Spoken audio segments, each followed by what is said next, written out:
I am private school educated, university graduate, spent time in the Defence Force.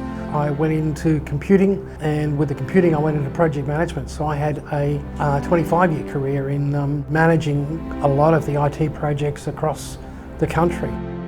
My son and I, we used to travel up to Queensland, to the Gold Coast, and go to the theme parks up there. Financial problems that I had through relationships ended very badly. I lost nearly $1 million in property, cash and values. I went to Darwin looking for major work within the mining industry. It didn't happen, my contract finished and I became homeless.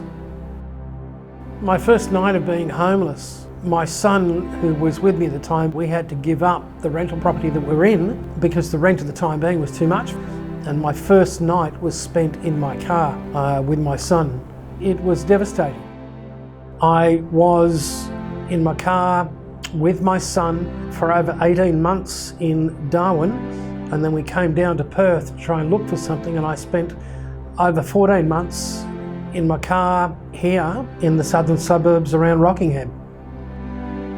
I had put in an application for the Department of Housing in May of 2014. I went in, filled it out, and I didn't put an address in. The lady behind the counter said, Mr. Shapiro, we need an address. And I said, I'm homeless, I don't have an address.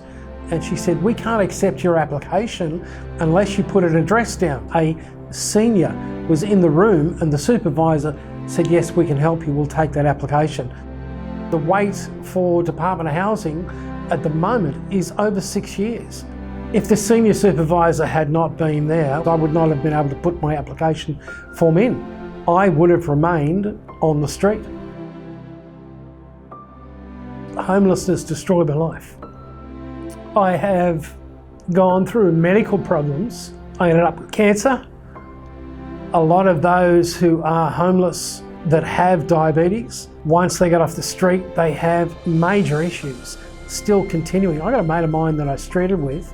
He walked with me on 2 legs into the Federal Senate to deliver the document. He's lost both his legs. For anyone who's out there that is homeless now, it is a matter of actually saying, hang on, we're going to try to do something to really get to you, to actually help. You, at the moment, have to engage with the services. The only way that I think that we can actually solve homelessness is the government or the community needs to engage in the problems. 4 walls and a roof do not end homelessness.